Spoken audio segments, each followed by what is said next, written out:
ये Y axis है और इसे एक्स एक्सिस माने। और पहला वेक्टर लेते हैं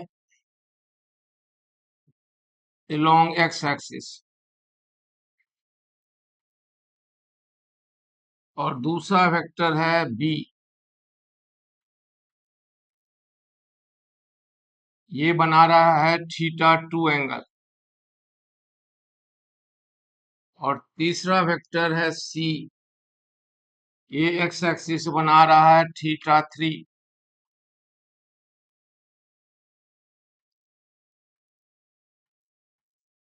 अभी हम सब के सब को माने हैं एक्स वाई प्लेन में, ए को भी, बी को भी और सी को भी। ए का मैग्नीट्यूड हुआ ओ ए से रिप्रेजेंट कर रहे हैं इक्वल टू ए, और एक्स एक्सिस से एंगल बन रहा है 0 डिग्री। बी का मैग्नीट्यूड रिप्रेजेंट कर रहे हैं ओ बी से, जो बराबर है बी, और एक्स एक्सिस से एंगल बन रहा है θ2। और सी को रिप्रेजेंट कर रहे हैं मैग्नीट्यूड ओ सी से, और ये एक्स एक्सिस से एंगल बना रहा है θ3। इस तरह तीन वेक्टर है, ए है, बी और सी है। हमें चेक करना है कि क्या ऐसा होगा, कैसा। ए क्रॉस बी क्रॉस सी बराबर ए cross B then cross C. A cross B cross सी क्या बराबर होगा A cross B then cross सी। यही चेक करना है। अगर होगा तो एसोसिएटिव लॉ वैलिड है, नहीं होगा तो एसोसिएटिव लॉ वैलिड नहीं है। ये वेक्टर ए, वेक्टर बी और vector C. Vector A cross B, vector A cross B and then cross C. ये ऑर्डर चेंज कर दिया गया है, तो क्या इसमें दोनों साइड मैग्नीट्यूड में और डायरेक्शन में दोनों में इक्वल होंगे या नहीं होंगे, यही हमें पता लगाना है। तो राइट साइड जो है आर एच एस, उसमें ब्रैकेट में जो टर्म है ए क्रॉस बी, पहले हम उसको निकालें। A cross B, vector A then cross B, देखिए कितना के बराबर आता है। जो वेक्टर प्रोडक्ट का फॉर्मूला है उसके हिसाब से ए क्रॉस बी बराबर होगा मैग्नीट्यूड किसका, फर्स्ट वेक्टर का यानी ए का, and then multiplied by magnitude किसका, बी का। और उसके बाद उन दोनों के बीच में जो एंगल है, उन दोनों के बीच एंगल कितना है पहचान लीजिए। ए और बी के बीच एंगल कितना है। वेक्टर ए और वेक्टर बी का क्रॉस प्रोडक्ट निकालना है, तो magnitude of A then magnitude of B and then sine theta, दोनों के बीच का, ए और बी के बीच, ये है θ2। और इसका डायरेक्शन किधर लें, तो वेक्टर ए किस किस डायरेक्शन में है, तो vector A and vector B दोनों ही दोनों एक्स वाई प्लेन में है। वेक्टर ए और वेक्टर बी दोनों ही एक्स वाई प्लेन में है ना। और एक्स वाई प्लेन का परपेंडिकुलर होता है के। इस तरह ये बराबर हो जाएगा ए बी साइन θ2 और के। हमने वेक्टर ए और बी का वेक्टर प्रोडक्ट लिए हैं, इससे जो रिजल्ट आया है उसका डायरेक्शन जेड एक्सिस में है, क्योंकि ये था एक्स एक्सिस और ये था वाई एक्सिस, और ए और बी किस प्लेन में है, तो एक्स वाई प्लेन में। तो उसका रिजल्टेंट किधर होगा, तो लॉन्ग जेड एक्सिस। इस तरह ए और बी के वेक्टर प्रोडक्ट से एक नया वेक्टर फॉर्म करेगा। हम उस वेक्टर का नाम लिख देते हैं एफ। तो एफ कहाँ है, तो F is normal to the plane of A and B, यानी एफ अलोंग जेड एक्सिस है।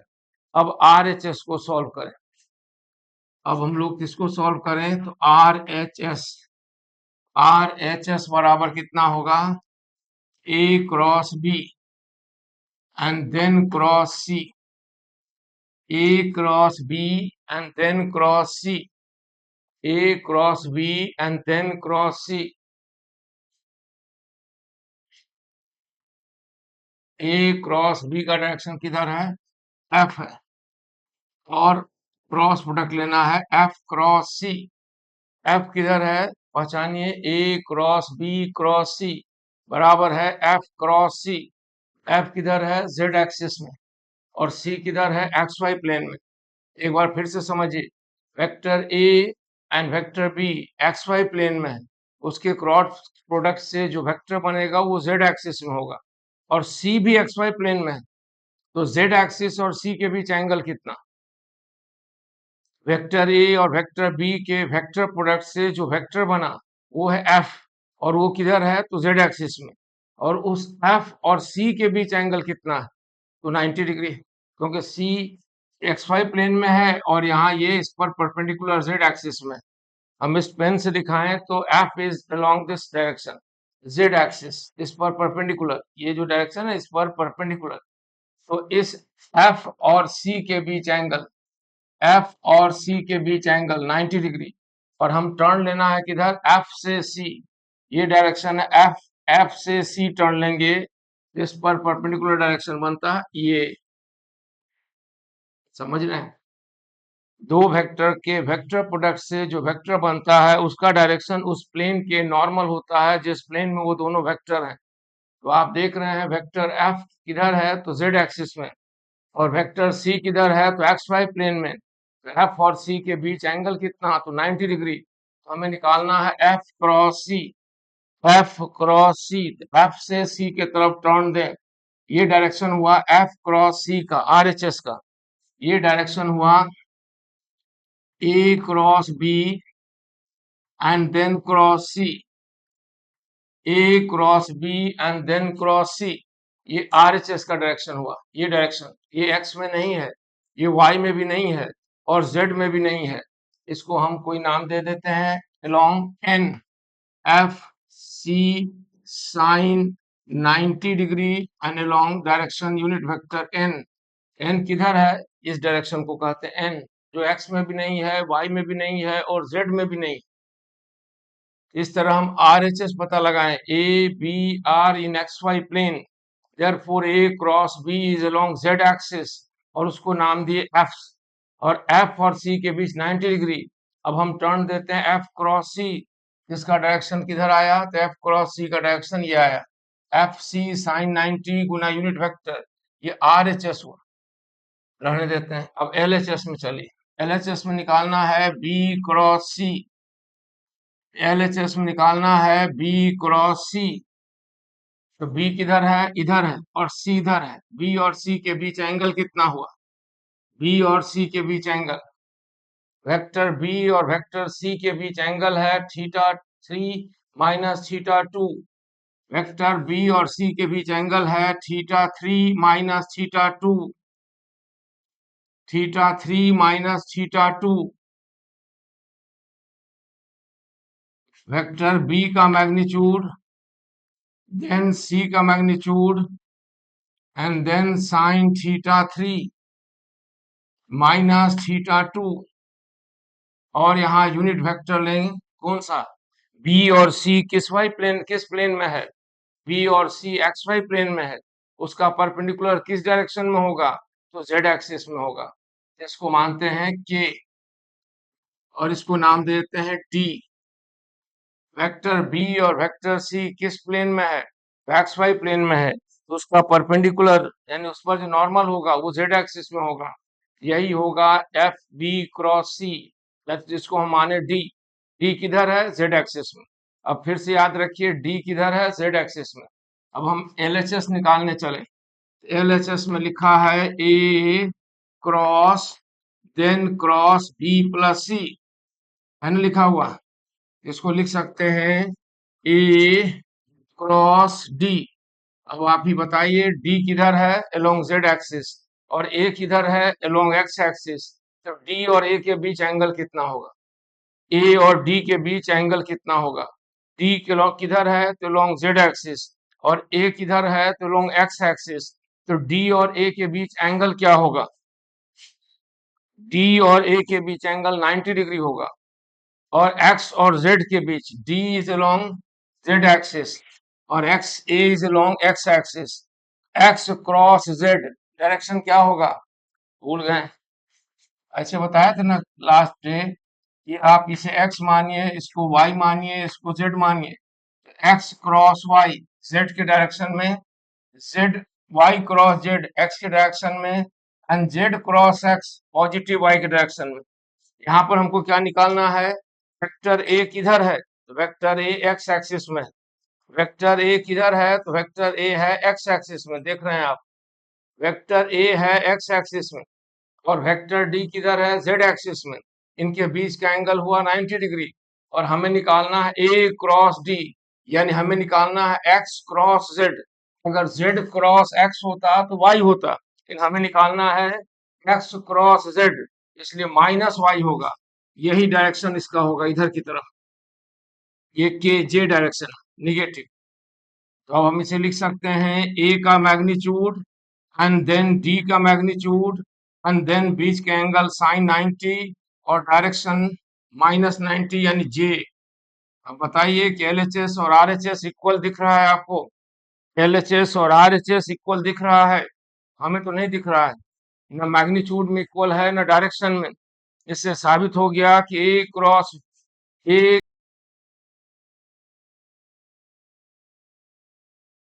एलएचएस इक्वल नहीं है, यानी एसोसिएटिव लॉ वैलिड नहीं है। Associative law is not valid in vector product.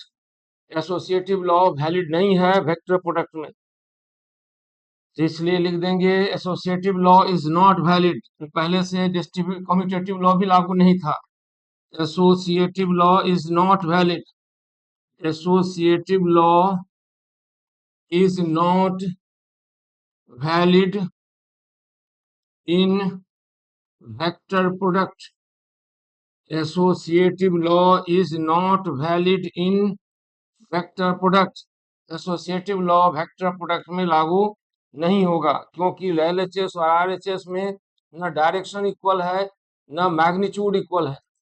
LHS और आरएचएस में न डायरेक्शन इक्वल है न मैग्नीट्यूड इक्वल है, दोनों में से कोई भी इक्वल नहीं है, न डायरेक्शन न मैग्नीट्यूड। समझ में आए तो कुछ कुछ बात आएगी।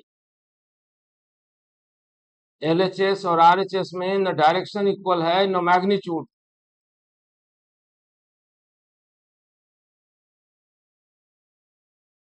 एलएचएस और आरएचएस में मैग्नीट्यूड और डायरेक्शन दोनों में से कोई भी इक्वल नहीं है, इसलिए associative law is not valid in vector product. समझ में आ रही है बात और सुनाई भी दे रही है कि नहीं?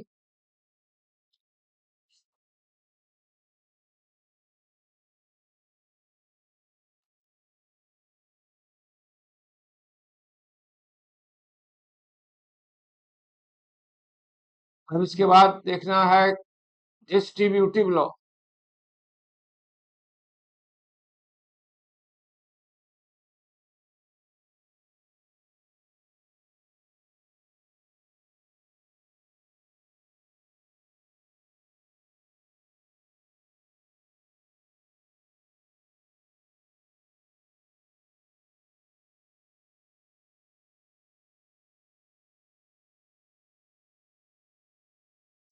Distributive law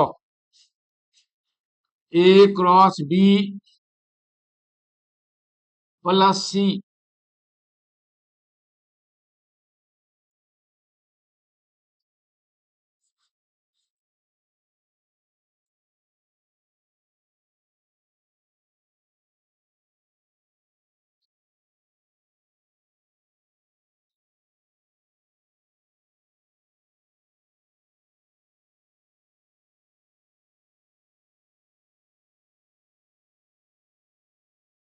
A cross B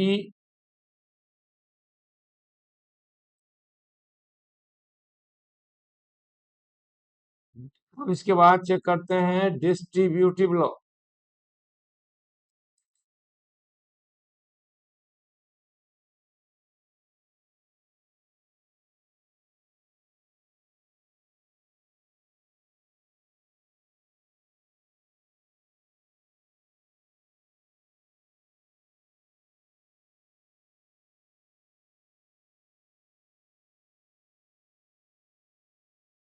ठीक है, अब चेक करते हैं कि डिस्ट्रीब्यूटिव लॉ लागू होगा या नहीं। एसोसिएटिव लॉ तो एप्लीकेबल नहीं है,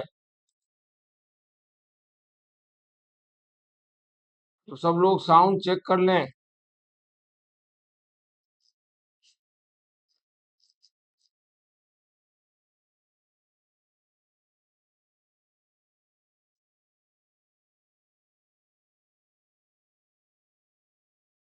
ठीक है, डिस्ट्रीब्यूटिव लॉ चेक करते हैं कि एप्लीकेबल है या नहीं है। इसको समझने के लिए आपको याद रखना चाहिए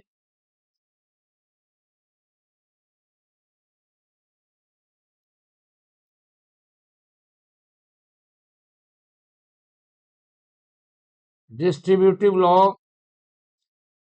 की वैलिडिटी चेक करने के लिए याद रखना चाहिए ए क्रॉस बी का ज्योमेट्रिक सिग्निफिकेंस। हम आपको फिर याद दिला रहे हैं, ए क्रॉस बी का मैग्नीट्यूड बराबर होता है, ये है वाई एक्सिस और ये है एक्स एक्सिस। अगर हम एक्स एक्सिस पर वेक्टर ओ ए लेते हैं, फर्स्ट वेक्टर ए, और सेकंड वेक्टर लेते हैं ओ बी, और दोनों वेक्टर के बीच का एंगल है थीटा, इन दोनों वेक्टर को एडजेसेंट साइड मानकर पैरेललोग्राम बनाएंगे। वेक्टर ए और वेक्टर बी को एडजेसेंट साइड मानकर पैरेललोग्राम बनाएंगे, और पैरेललोग्राम बनाने पर ये देखिए वेक्टर ए और वेक्टर बी को एडजेसेंट साइड मानकर एक पैरेललोग्राम बना ओ ए बी सी। हम लोग लास्ट क्लास से पहले पढ़े थे कि वेक्टर प्रोडक्ट का मैग्नीट्यूड बराबर होता है area of the parallelogram formed by the vectors as adjacent side. दोनों वेक्टर को एडजेसेंट साइड मानकर बनाए गए पैरेललोग्राम के एरिया के बराबर होता है न्यूमेरिकली क्या, ए क्रॉस बी का मैग्नीट्यूड। समझ में आ रही बात? इस कंसेप्ट का यूज करना है अभी इस बात को चेक करने के लिए कि डिस्ट्रीब्यूटिव लॉ वेक्टर प्रोडक्ट में एप्लीकेबल है या नहीं। हमें ये चेक करना है कि क्या ए cross B plus C, A cross B plus सी बराबर होगा A cross B then A cross सी। ऐसा होगा या नहीं होगा, यही चेक करना। एलएचएस और आरएचएस इक्वल होगा या नहीं होगा चेक करना। तो इसके लिए क्या करें, तीन वेक्टर मानते हैं, एक ए है, दूसरा बी और तीसरा सी, और फिर आगे चेक करते हैं। ये मान लीजिए एक्स एक्सिस है, मान लेते हैं, और इस एक्स एक्सिस पर एक वेक्टर है ओ ए, इसे नाम दिया वेक्टर ए। ठीक है, ये एक्स एक्सिस पर ड्रॉ किया गया है वेक्टर ए। इसके बाद दूसरा वेक्टर है ये ओ बी, ये है वेक्टर बी, और तीसरा वेक्टर थोड़ा बड़ा लिखना चाहिए, है ना, ताकि आपको दिखाई दे सके। ये देखिए थोड़ा बड़ा, ये है वेक्टर बी, और इसी के हेड से शुरू होता है वेक्टर सी।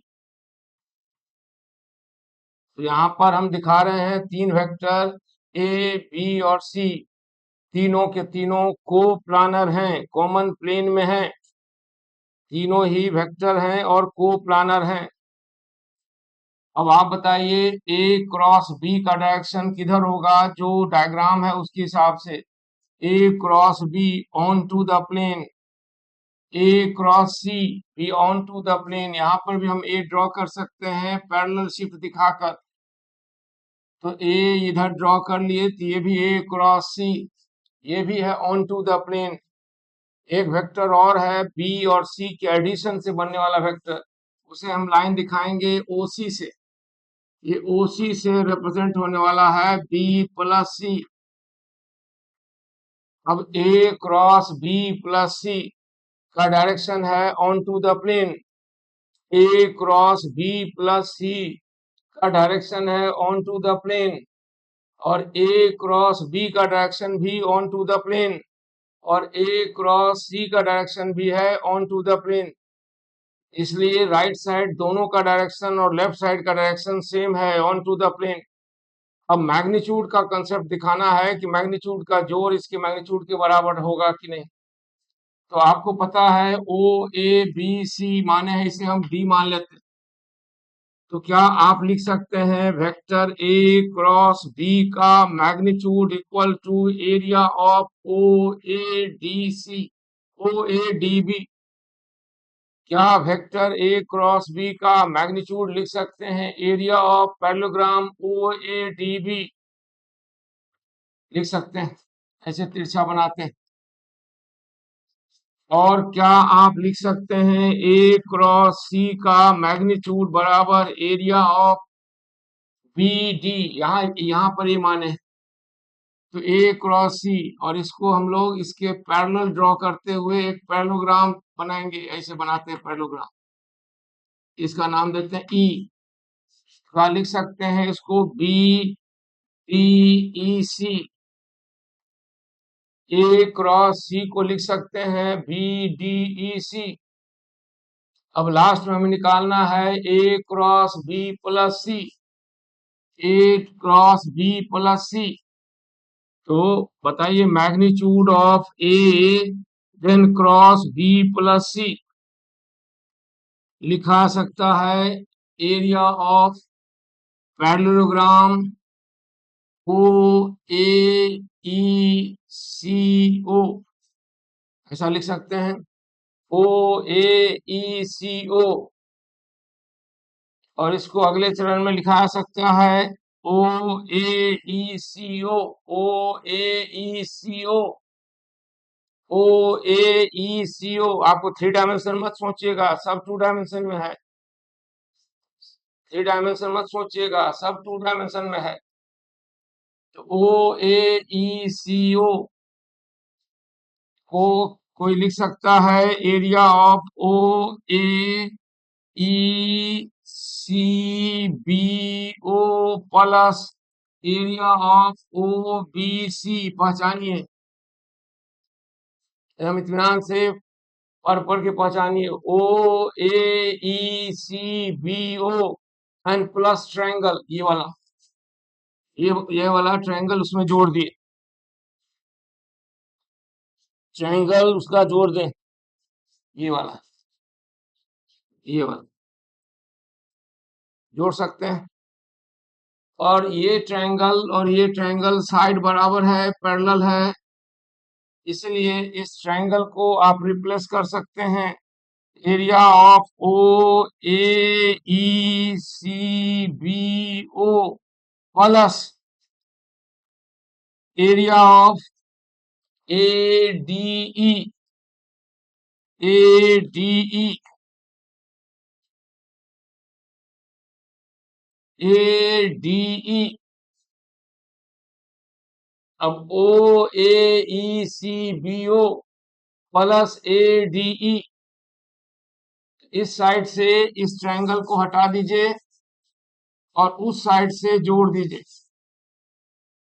हमने ए बी सी को हटा दिया और इससे ट्रायंगल जोड़ दिया। अब बताइए ये बड़ा सा क्या बन गया?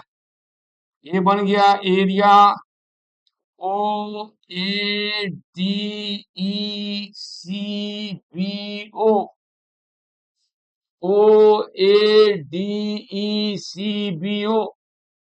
और इसको 2 पार्ट में बांट दिया, area O A D B और plus area B D E C. बोलिए ये दोनों किसके बराबर है? क्या ये दोनों ए क्रॉस बी के मैग्नीट्यूड और ए क्रॉस सी के मैग्नीट्यूड के बराबर है? ये बराबर हो गया magnitude of A cross B plus magnitude of A cross C. इससे साबित हुआ कि एलएचएस और आरएचएस मैग्नीट्यूड और डायरेक्शन दोनों में बराबर है, यानी डिस्ट्रीब्यूटिव लॉ वैलिड है। किसमें? वेक्टर प्रोडक्ट में। Distributive law is valid in vector product, associative law valid नहीं था, मगर डिस्ट्रीब्यूटिव लॉ वैलिड है, कम्यूटेटिव लॉ भी नहीं था। बोलिए समझे। यहाँ हम प्रॉपर्टी यूज किए हैं कि दो वेक्टर के वेक्टर प्रोडक्ट लेने से जो वेक्टर बनता है उसका मैग्नीट्यूड उस एरिया के बराबर होता है जिस जो पैरेललोग्राम का बनेगा, जो पैरेललोग्राम ए और बी को एडजेसेंट साइड मानकर बनाया गया हो। इस तरह साबित हुआ distributive law is valid in vector product. अगर आप समझ गए हैं तो इसके आगे बढ़ना है। आगे कहाँ जाना है? रेक्टेंगुलर यूनिट वेक्टर का वेक्टर प्रोडक्ट लेना है। रेक्टेंगुलर यूनिट वेक्टर का वेक्टर प्रोडक्ट लेना है। ठीक है।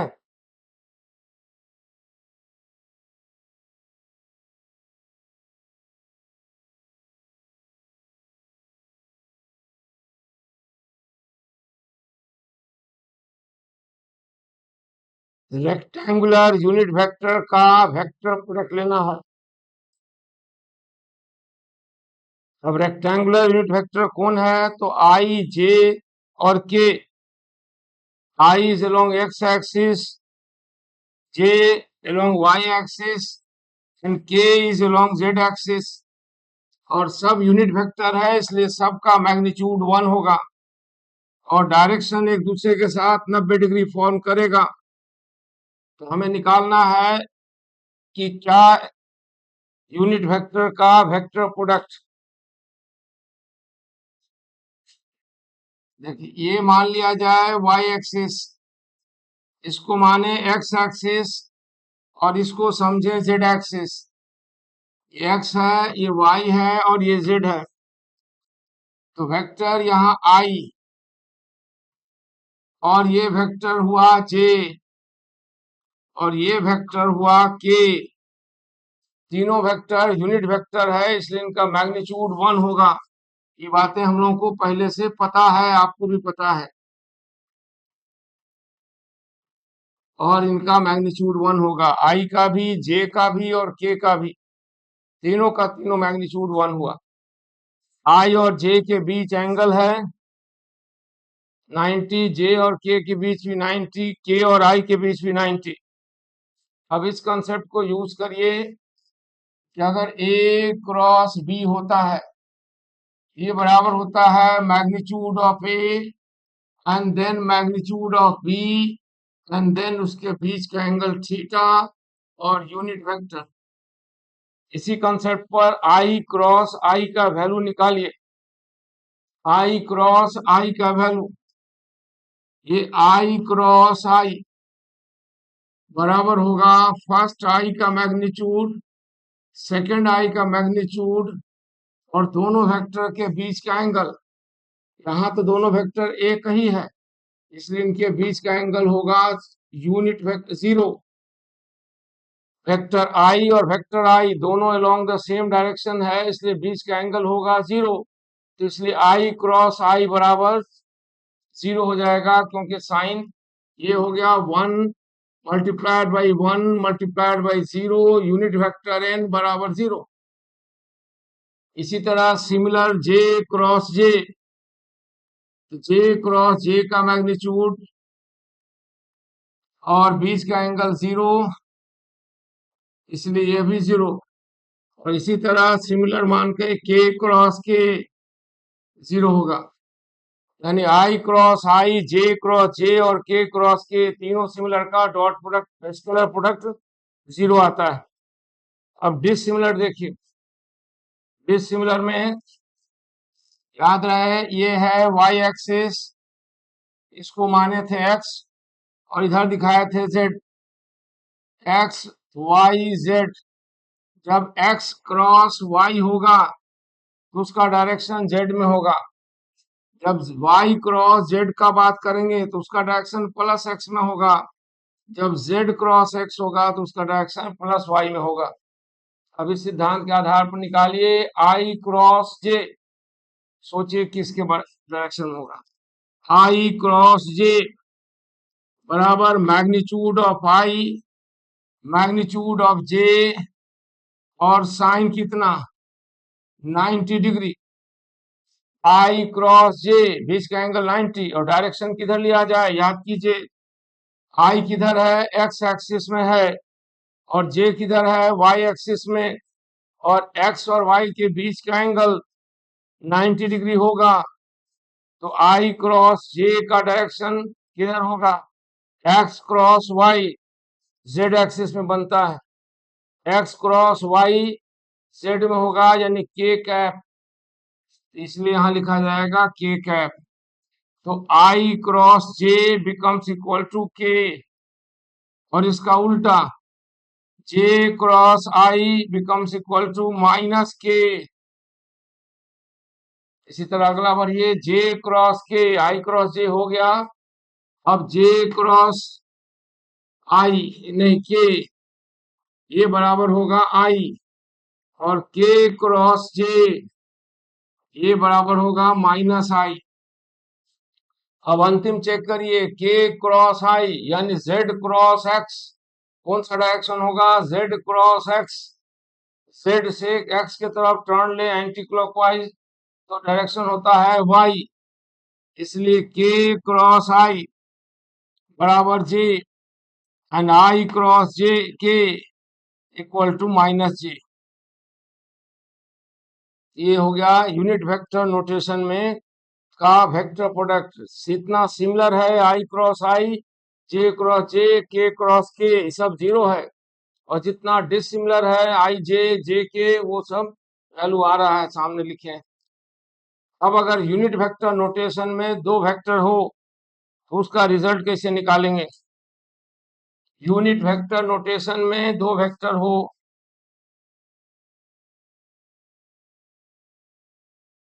यूनिट वेक्टर नोटेशन मतलब वेक्टर ए इस तरह लिखा हो A X I plus A Y J plus A Z K, और वेक्टर बी दिया है B X I B Y J and B Z K, तो हमें पता लगाना है ए क्रॉस वाई कितना होगा। आता है तो अच्छा है, नहीं तो खुद निकाल के कोशिश कीजिए, अगले क्लास में इसको डिस्कस करेंगे।